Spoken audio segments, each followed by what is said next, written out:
I can decide right now to draw a sketch that can best represent the current state of the student community, I'll just ask you to count from 1 to 3. That's if you can count from 1 to 3 for me.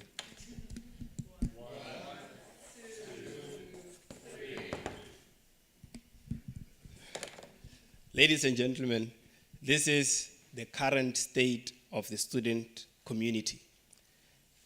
This is how it looks like.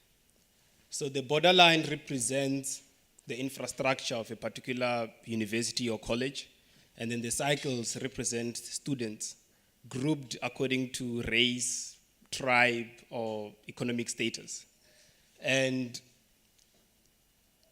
each group, so students in institutions of higher learning, so the black students will hang around with black students, the white students will hang around with white students, with a few rich black students, Indian students with Indian students, etc., and etc.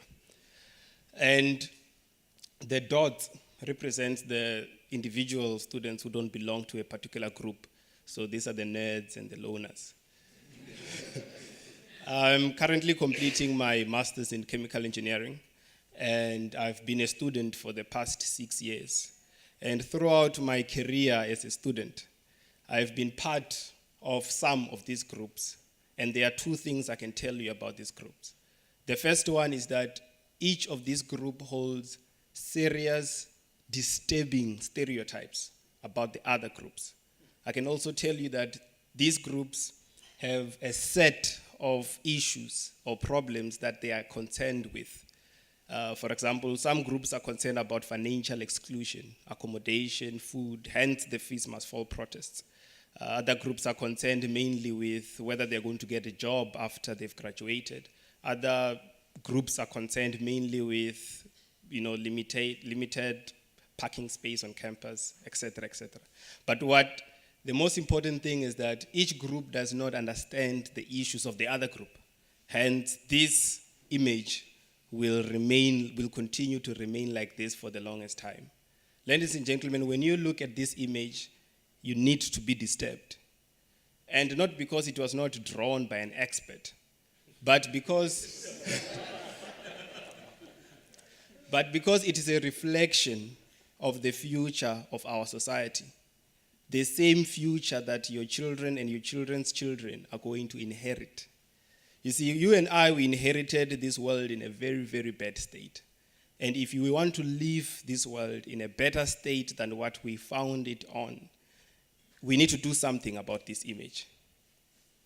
You see, there is a need for these groups to integrate. There is a need to teach students to love each other. There is a need to teach students to learn about each other's problems and concerns. There is a need to teach students to appreciate each other's differences.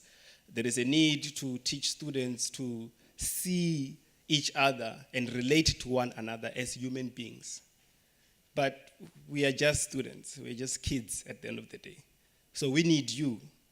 So different stakeholders can make different contributions that can ensure that this integration between these groups can actually happen.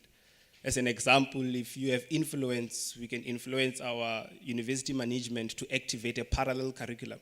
So you keep the academic curriculum, but you activate a parallel curriculum that ensures that students play sports with one another. They do activities together. They attend seminars that speaks about integration and diversity, intelligence, etc. And those students who commit to this curriculum can actually get points that can help them with the academic curriculum. Why not?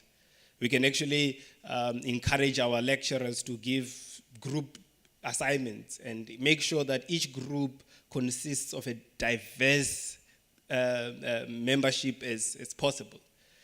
Speakers, professional speakers and trainers, you can also donate to the future of this country by actually donating your time and your keynotes, relevant keynote speeches and your training materials, and share them with the student community, regardless of how regardless of your area of expertise, but somehow you can help the student communities integrate. And one day when you are asked by someone to draw a sketch that best represents the current state of the university community, you can actually ask that person to count from 1 to 1. Because this will be the representation or the reflection of the future of our society, the one that your children and their children are going to inherit.